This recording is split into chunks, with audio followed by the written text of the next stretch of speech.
Hi there, everyone. It's 4 o'clock in the East, and so continues the story of the boy who cried rigged election. Donald Trump has asserted over and over and over again, without any evidence for nearly 6 years, that the 2020 election, which he lost to Joe Biden, was stolen from him. He has never, and still has not, produced any evidence to prove that claim.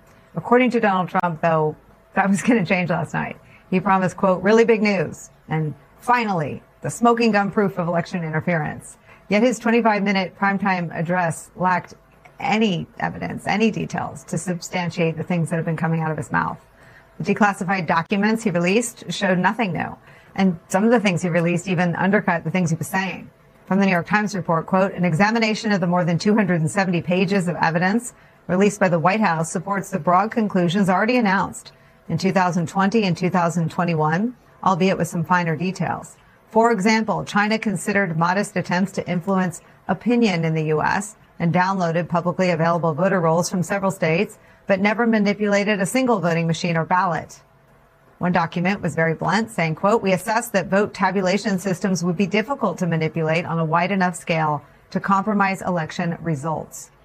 The one finding of actual evidence in our intel of election interference that Trump revealed last night in his document dump shows that it was Russia who meddled in Donald Trump's favor. Now, for all of Trump's bluster and lies and production last night, we can take it to mean one thing, that emotionally and psychologically, he's still not over losing to President Joe Biden. And two, he is, if we trust the pattern, likely to repeat these claims of fraud ahead of and beyond the November midterms, where he and his party, if you look at every single poll available, are poised to lose big time. The bottom line of no substance from last night's spectacle was underscored by Trump's most intimate advisor on this specific topic in a quick interaction with John Solomon after the speech. So Solomon is this conservative reporter who has publicly questioned the findings of the 2016 Russia investigation. He was recently hired by the White House to serve as a special government employee. But he said this to our colleague Von Hilliard. Did you acknowledge that there were no votes changed in 2020? All I can acknowledge is what the intelligence shows, right? I only know the intelligence committee has zero evidence that someone has flipped, that a foreign power flipped a vote in 2020, 22, or 24. You're able to acknowledge that Venezuela has not tampered with voting machines in the United States? No, the intelligence is very clear. They did it on their own machine. Why is it important that they did it on their machines? Their machine protocols are the same as America. Why? Because for a long time they did it. And so the 2020 election was, in fact, the results as we, the American public. I'm still researching, so let me. This is the first. But there's no intelligence. Not yet. There is no intelligence that the election would have said that Donald Trump was president. Said that tonight. So the whole reason for last night's speech was the opposite of what John Solomon blurts out there to Von Hilliard. What he blurts out there is that there's, quote, zero evidence that a vote was flipped. That big reveal is where we start today with some of our most favorite reporters and friends. Senior White House reporter Von Hilliard joins us. Also joining us, voting rights attorney and Democracy Docket founder Mark Elias is here. And with me for the hour, Media Matters for America President Angelo Carasone is here, because what Fox did with this is nothing short of gobsmacking. But I start with some of the most important journalism of the last 6 years. Von Hilliard, what you got Mr. Solomon to say on camera. Explain how you did that. Handpicked Donald Trump appointed special government employee just 1 month ago at the White House, finds his way onto the White House North Lawn after that speech last night, and publicly stated that Donald Trump lost the 2020 election, and that there were no votes that were changed. To say, Nicole, that I was stunned by the admission, I think would be an understatement. But I think it hits and cracks at the heart of the fact that these are the folks who have had their hands on this raw intelligence material, the same material that people like John Ratcliffe, the CIA director, and Tulsi Gabbard had their hands on for 16 months. And hey, as I was told by sources, if there was information to reveal that Donald Trump had lost the 2020 election, they would have released it to the public. And last night was their best bet and their best effort to try to do it. And John Solomon, in kind of a wild turn of events, publicly stated there that that was just not the reality, completely undercutting the pledge by Donald Trump that these Democrats were crooked as hell. And there was, over the last 5.5 years, he wasn't going around the country saying there was a covert influence operation by foreign governments to undermine his candidacies. he had said that the election was stolen, that there was fraud, and that votes were changed and interfered with. And what we have last night was a direct admission from his hand-picked employee that that is just not reality, and that's never been the case. Let me play this again. Everyone in America needs to see this. You acknowledge that there were no votes changed in 2020? All I can acknowledge is what the intelligence shows, right? I only know the intelligence community has zero evidence that someone has flipped, that a foreign power flipped a vote in 2020, 22, or 24. You're able to acknowledge that Venezuela has not tampered with voting machines in the United States? No, the intelligence is very clear. They did it on their own machines. Why is it important that they did it on their machines?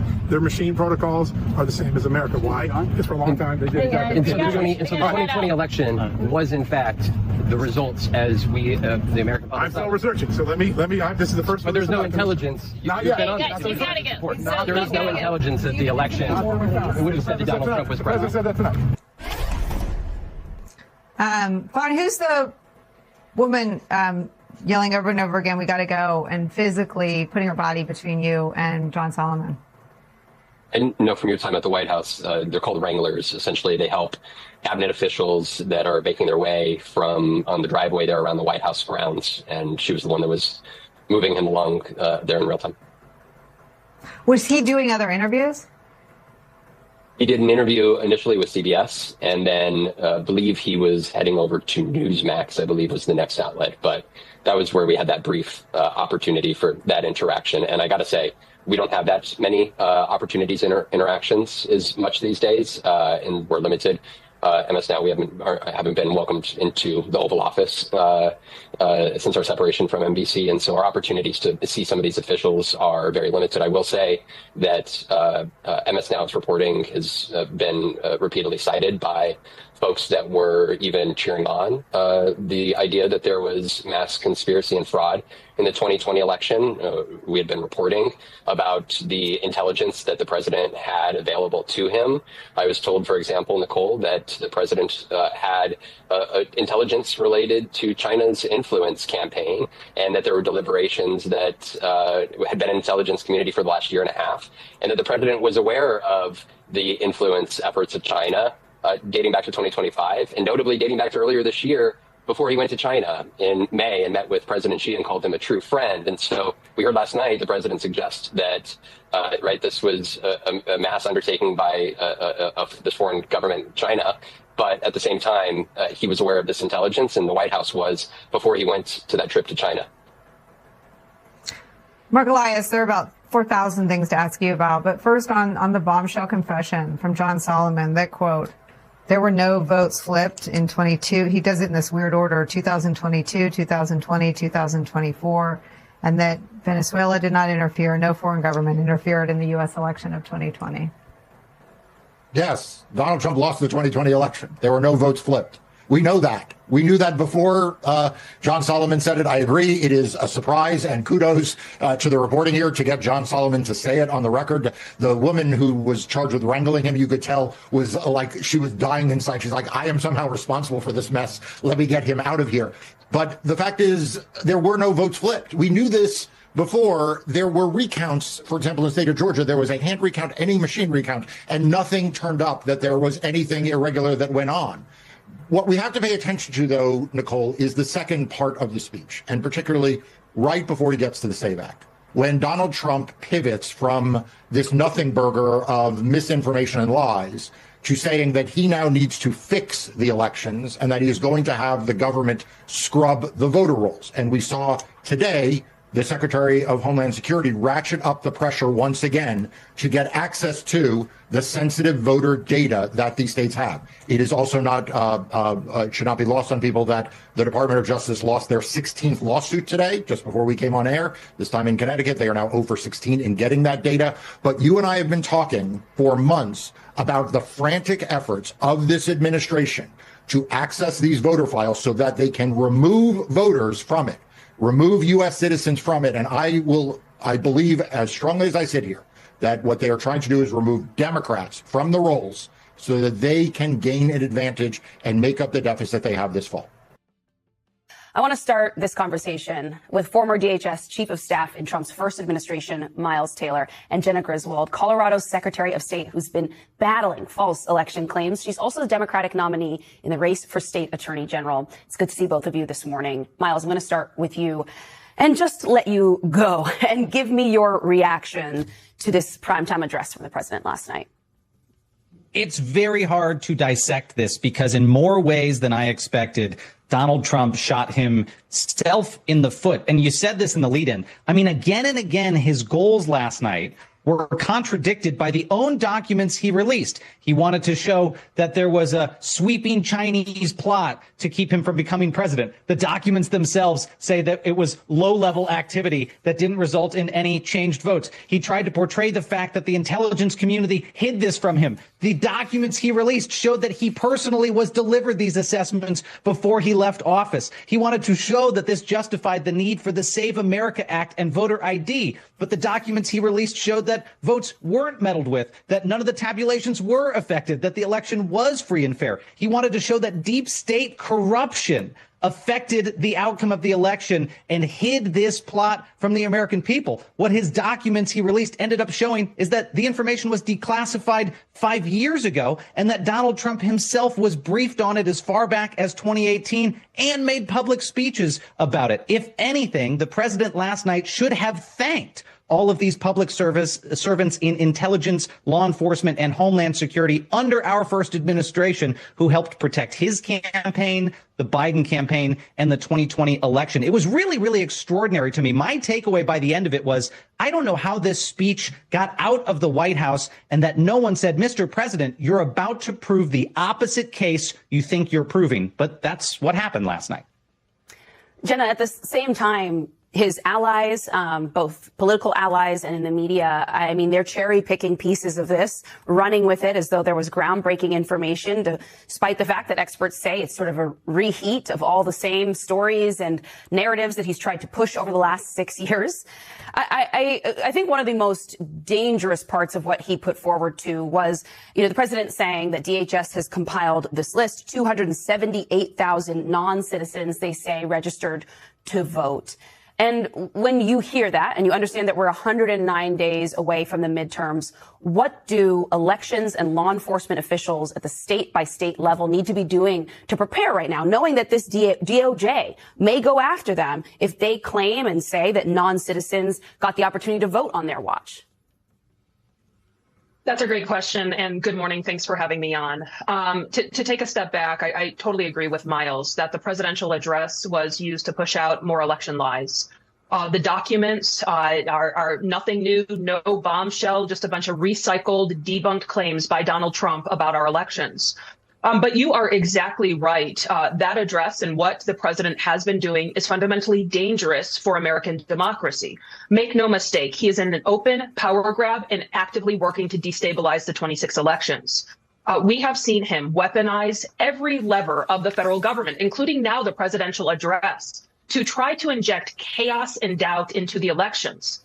And what states should be doing, what Colorado is doing, is building out contingencies for federal interference. The president may want to talk about debunked claims about foreign adversaries, but our top concern at this point is Donald Trump's federal interference. The state of Colorado, we have been working on our contingencies for a better part of a year with state and local actors, partners, to make sure that we're ready. We've also adjusted this last legislative session some of our laws, including the ability for the governor to call an election emergency caused by federal interference. We're going to be sending out mail ballots earlier. We're opening up drop boxes earlier to make sure that we have time if there's anything that we need to respond to. And also, I am very proud that we worked with the legislature to make it very clear for the 2028 election that no candidate for the third term of the presidency will ever appear on the Colorado ballot. Miles, a key part of this whole thing was the president's assertion that there's this sort of scary intel cover-up of documents that implicate China and Chinese actors here on U.S. soil. You personally briefed him. You acknowledged this. You were there in the first administration. Break down for me the truth. Well, that's the reason I'm smiling, is the president of the United States went and made a claim on national television last night that is easily disproven by living human beings who he appointed to serve in his first administration. He suggested that the plot from the Chinese Communist Party to potentially interfere in U.S. elections was something kept from the president. I can tell you the truth was we couldn't get the president to pay attention to election issues. We were screaming to the White House when we finally did get Trump to pay attention to the fact that foreign adversaries like Russia and China were trying to interfere in 2018 and 2020. He only listened to the part where we said some of them, like China, might interfere to hurt him. He ignored the stuff about Russia. And if you don't believe me, that's okay, because you can go look in the public record that Donald Trump went to the UN General Assembly in September of 2018 and publicly declared what we had briefed him, that the Chinese Communist Party might try to interfere in our elections. This is damning. The president himself publicly warned about the thing he just told us last night no one ever warned him about. That completely contradicts itself. There's a lot more out there, but the point being, Donald Trump did not care in the first term about election security. He cared about selective election security. And that's why we at DHS, that's why people across the intelligence community were worried. He did not seem to want us to guard against interference that might help him, and he wanted us to guard against interference that might hurt him. What the intelligence community did, what the national security community did, is protect against both. And the documents Trump declassified last night show that the system worked. It protected his campaign, Joe Biden's campaign, and America's ballots. You know, speaking of selective storytelling and cherry picking, right now, Secretary Mullen is speaking about the alleged threat of non-citizen voting, Jenna. And the Bipartisan Policy Center, I don't know how many Americans know this. They have studied this, and they're not the only ones. But they say that there are only 77 confirmed instances of non-citizen voting nationwide found between 1999 and 2023. That is more than 2 decades. And by the way, in every single one of those instances, the appropriate authorities investigated those cases. Jenna, from your standpoint, from your state, how real is the threat of non-citizen voting? Non-citizen voting is extremely rare, extraordinarily rare. It's not something that there is any evidence of happening in a widespread manner. There is ample evidence that Mullins is an election denier and now leading the Department of Homeland Security. There is ample evidence that Donald Trump, although he talks about election security, is the person who has made our elections less secure. He took the helm in his second term. What does he do? Disbands the Department of Justice's work on foreign interference, disbands Department of Homeland Security's work on foreign disinformation. He then fires most of our federal partners that used to work with states and localities in securing our elections. They are using the bully pulpit of the presidency, of the federal administration, to mislead and lie to the American public for a very clear goal. Trump and MAGA know that they very well may not perform that well in November. So they are laying the groundwork to try to reject the results. That is what this is all about. We've also seen Trump issue 2 unlawful executive orders on elections during his second term. Those have largely been stopped. They're suing states all across the country to try to get access to sensitive voter data. They are largely losing. They've lost every case so far. And just last week, Trump's DOJ tried to intimidate election officials, threatening prosecution. Well, we will not be intimidated. And I want your viewers to know that there are people standing strong in every state rejecting this craziness coming from the federal administration. They will not succeed in trying to grab control over the 26th election, and we will have free and fair elections in November. Well, I know there are a lot of Americans who are worried about exactly that and counting on folks like you to stay in this fight so that they can feel secure about voting in November. Jenna Griswold, Miles Taylor, always good to see both of you, and thank you. Joining us, Hofstra University law professor James Sample, MSNOW senior White House reporter Vaughn Hilliard, senior editor at The Atlantic Hannah Rosen, and MSNOW national security and intelligence analyst, and former assistant FBI special agent in charge, Michael Feinberg. Everybody, welcome. Vaughn, Ty Cobb warned last night that was a predicate for Donald Trump to declare a national emergency. What reporting do you have? 3.5 months from the midterm elections, the president of the United States told the American public that their voting machines and systems were a threat of being manipulated and their elections effectively being taken over by hostile foreign actors. And I had a conversation with a source within the administration earlier this week, before the president publicly made that assertion, that this was intelligence, Katie, that the president had been presented by his intelligence agencies back in 2025, that the White House specifically, including Susie Wiles, were presented this information. And yet, fast forward, it's no longer 2025. It's July of 2026, 3.5 months it took for the president to go and make this declaration public. And the reason why this is significant is the fact that the president has effectively gutted CISA, the main cybersecurity agency within the Department of Homeland Security that works to ensure the security of voting systems at the state and local level.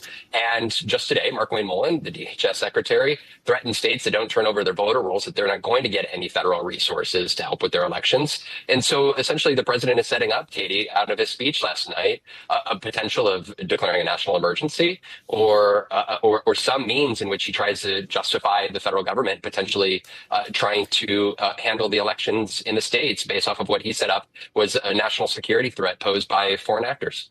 So can he do that?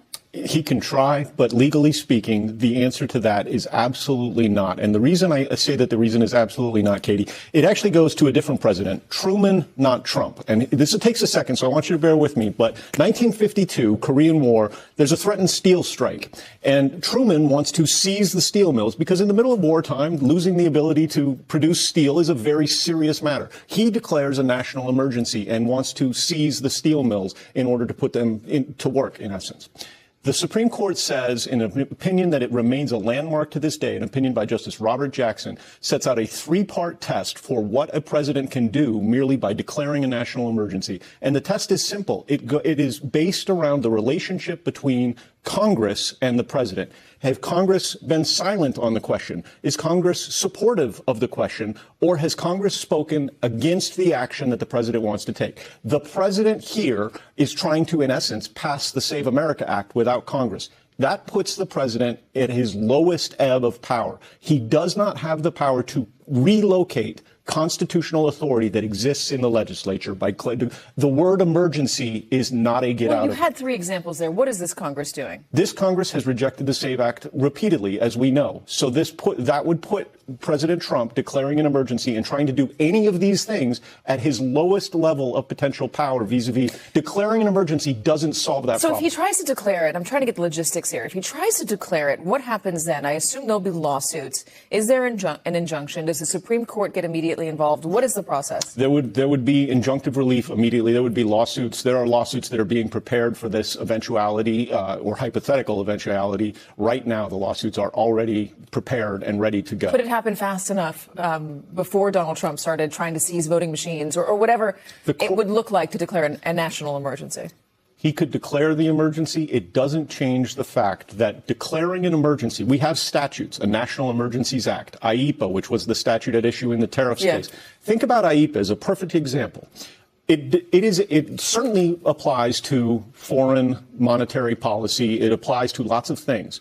But international emergency economic policy, right?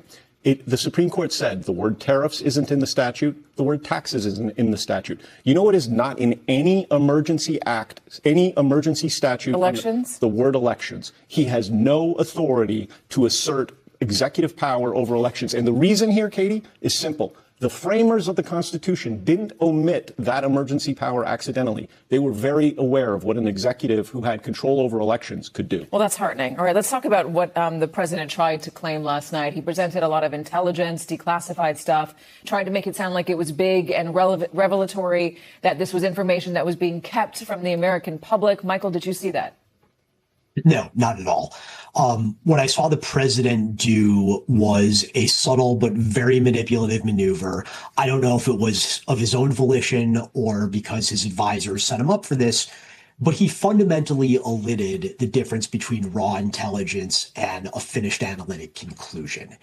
The intelligence community collects hundreds of thousands of data points any given day, from human sources, from signals intelligence, from environmental variables, from more sectors than you could possibly imagine. And not all of that is evaluated, and not everything that is evaluated turns out to be true. But because it's been collected, it ends up in a file somewhere in the CIA or NSA or FBI. And what we saw last night was the release of a lot of unverified allegations. And what I strongly suspect is also there that he did not release, and I'm saying this based on the conclusions his own government drew in the final month of his first term, what he didn't release is all the information and conclusions that the government has contradicting those allegations. This was selective declassification of unfounded rumors and accusations that have no evidence backing them up. And let's be clear, this is why he installed people like Bill Pulte and Kash Patel and John Ratcliffe in their positions. They've shown time and time again they're willing to engage in this sort of behavior. So we're unfortunately at the point where the president and the intelligence community are lying to the American people by omission. I mean, I have the intelligence document in front of me, the declassified intelligence document. You're talking about what was left out, what was cherry picked. Well, I'll give you a big one.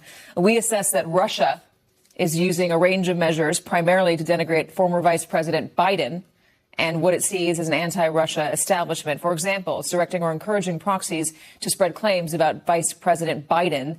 Some Kremlin-linked actors are also seeking to boost President Trump's candidacy on social media. More broadly, Moscow's efforts seek to amplify social discord in the U.S. and undermine Washington's global standing. There's also this, other foreign actors.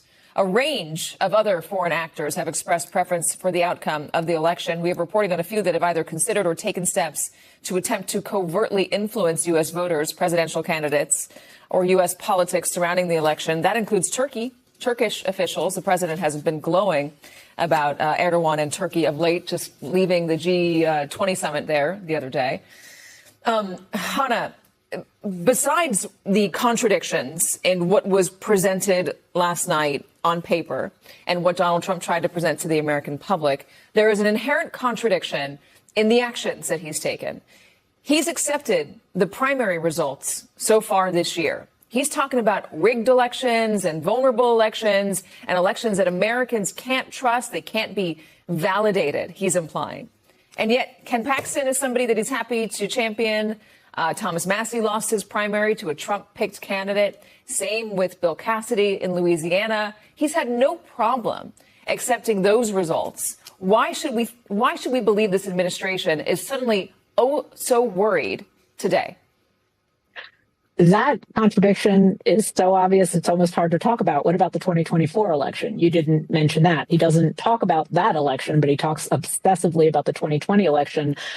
So what happened? Like, all the machines got fixed in 2024, but they were broken in 2020. I mean, the argument really does not hang together. The one thing we haven't talked about yet is the power of the states. Inherently, as many people have said, the president has limited powers. The executive branch has limited powers over elections for a reason, but the states don't. And one big change between 2020 and now is that a lot of election deniers, election skeptics, whatever you want to call them, have risen to power in states like Nevada, Arizona, Georgia, a lot of swing states, and also Stephen Miller's legal group is filing challenges in a lot of these states about very specific things, like the voting machines and drop boxes and all that kind of stuff. And all of this is preceding the argument to say, oh, the results are null and void. If we lose, the results are null and void. So they're not just addressing this at the executive level; they're also addressing this at the state level around the country,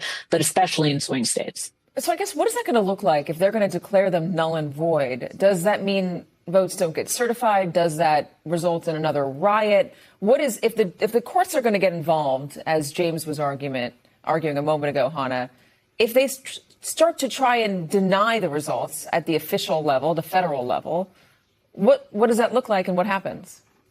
One of these people can correct me. I don't think we've been there yet. I mean, in Georgia, there was a famous call with Brad Raffensperger, who was then the Secretary of State, where Donald Trump said, find me those 11,000 something votes. And Raffensperger said no. However, there was recount after recount and investigation. The Georgia Bureau of Investigations got involved. There were several, there's a hand recount. There was a machine recount. And yet he still doesn't accept the results of that election. So I'm not sure, but he hasn't overturned the results of the Georgia election. So maybe someone else on the panel who's a legal expert can help me out. Have we ever been at a point where a president actually declared an election null and void?